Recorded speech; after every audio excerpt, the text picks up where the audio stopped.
10, 9, 8, 7, 6, 5, 4, 3, 2, 1, 0.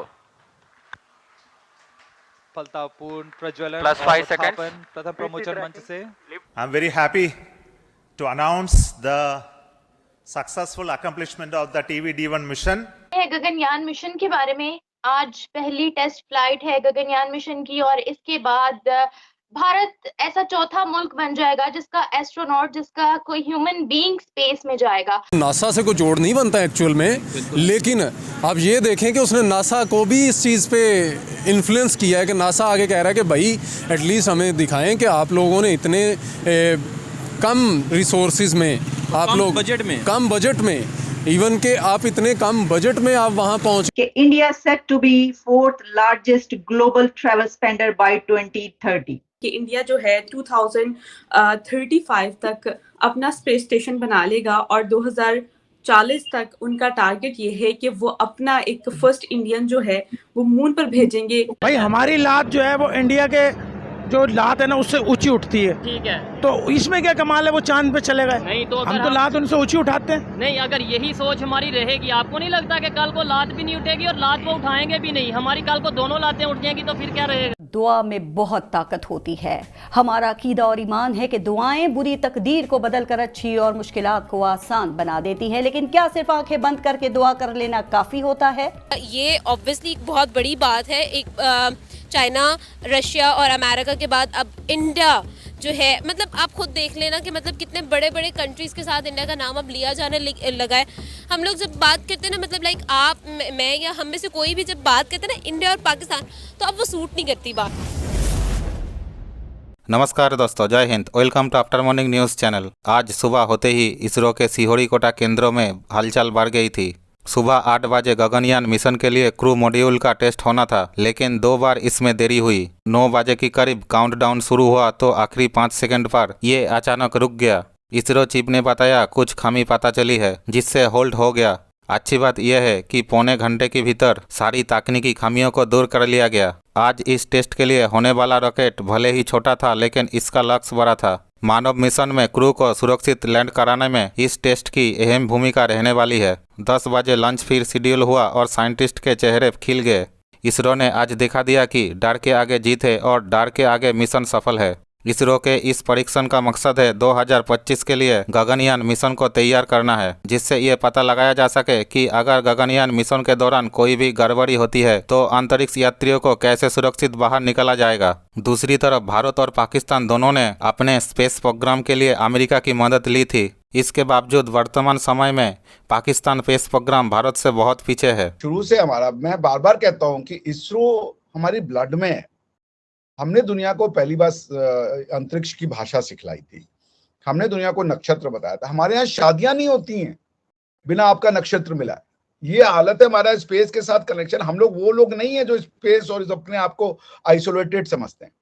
हम जानते हैं क्योंकि हमारा शरीर क्या है, हमारा शरीर भी तो यही है ना, कैल्शियम, फास्फोरस, वाटर, ये वो। तो अगर आपके अर्थ पे, हमारे अर्थ पे जो मूवमेंट ऑफ अर्थ होता है, जो मूवमेंट ऑफ वाटर होता है, वो बिकॉज ऑफ द चंद्रमा के मोशन के, ग्रेविटी के इफेक्ट के कारण समुद्र में, आपको पता है, ज्वार भाटा उसको हिंदी में कहते हैं, वो आता है, एब एंड फ्लो।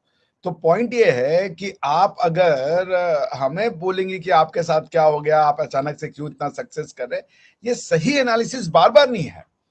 हमारे खून में, हमारे ब्लड में, हमारे बड़े बुजुर्गों ने हमें यही सिखाया।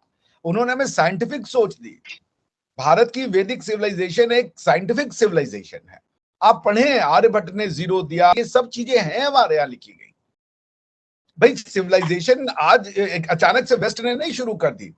अगर हमारे पूर्वजों ने पहला बोट बनाया होगा ताकि उस पर बैठ करके वो एक देश से दूसरे देश जा सके, वो भी नॉलेज ऑफ साइंस ही था ना। आज आपको बड़े बड़े शिप्स भले मिल रहे होंगे, इसका ये मतलब नहीं है कि उन लोगों को नहीं पता था। The journey of the science is an eternal journey, एक दिन में नहीं शुरू होती। अगर आपकी समाज का वैसा मानसिक डेवलपमेंट ना किया जाए कि आप क्वेश्चन पूछने वाले हो, कि आपके अंदर क्यूरियोसिटी है, आप साइंटिफिक डेवलपमेंट नहीं कर पाओगे। आप समझिए मेरी पॉइंट। हेलो, तो हमारी जो पूर्वजों ने जो साइंटिफिक इंप्रूवमेंट की है उसका रीजन यही था। One of the reasons is that कि आप हमें साइंस और इन चीजों को, साइंस का मतलब होता है क्वेश्चंस, क्वेरी, इंक्विजिटिवनेस। साइंस किसी ऑब्जेक्ट का नाम नहीं है, साइंस कोई एक सब्जेक्ट नहीं है, साइंस हर चीज है। साइंस इंक्विजिटिवनेस है, क्यूरियोसिटी है, जानने की इच्छा है। अगर आप जानना ही नहीं चाहेंगे तो साइंस कैसे आएगी आपके यहाँ पे? साइंस कोई वो थोड़े है, क्या नाम है, इदारा। साइंस व्यवहार है, साइंस जीने का तरीका है, साइंस वे ऑफ लाइफ है, वैल्यू सिस्टम है। साइंस कहते हैं क्वेश्चन पूछने की क्षमता और फ्रीडम को। साइंस कहते हैं क्वेश्चन आने की या क्वेश्चंस को रिस्पेक्ट करने की क्षमता को। हमारे समाज ने क्वेश्चंस हमेशा पूछे हैं और हमें क्वेश्चन के लिए फ्री किया गया। भारत को लैंड ऑफ सीकर्स कहते हैं। सीकर मतलब जानने की प्रयास करना। इसीलिए हमारे यहाँ फ्रीडम है कि तुम्हें जानकारी के बाद जब तुम्हारे मन में प्रश्न उठा और उस प्रश्न से तुम जिस उत्तर पे पहुंचे और यदि तुम उससे संतुष्ट हो, मुतमईन हो, तो वो एक चांद पर गया और एक सूरज पर जा रहा है। पूरी दुनिया इस वक्त भारत की तारीफें कर रही है। वो जिसको हम अपना अजली दुश्मन मानते हैं, आज पूरी दुनिया उनकी तारीफों के पुल बांध रही है। क्या कहेंगे? तारीफ जो होती है सोलह रब की होती है, इसके अलावा हम मुसलमान हैं। वो कहाँ भी चले जाएं उसका हमें कोई सरोकार नहीं है। हाँ, आप हमारे मुल्क के बारे में बात करें, हम वो बात करते हैं। इंडिया की कामयाबी पे बात करने में कबाहत क्या है? कबाहत ये है कि इंडिया एक लहदा मुल्क, काफिर मुल्क है। हमारा उनसे कंप्रोमाइज हो ही नहीं सकता, किसी बात पे नहीं हो सकता, क्योंकि वे हिंदुवाद के बात करते हैं।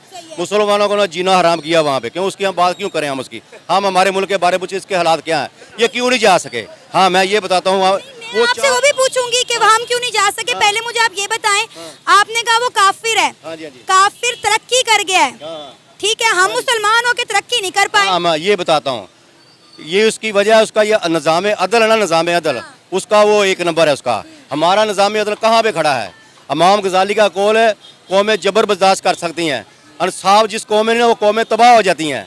अब ये हमारे मुल्क का इंसाफ चेक कर लेना, आप पूरे पाकिस्तान का जगह सुप्रीम कोर्ट दे लें, हाई कोर्ट दे लें, कोई भी बंदा सिर्फ गाड़ी वन मैन शो हो रहे सभी के। हज़ारों दरखास्तें ऐसी पड़ी हैं जो गरीब आदमी सालों से जा रहे हैं, किसी की सुनवाई नहीं हो रही।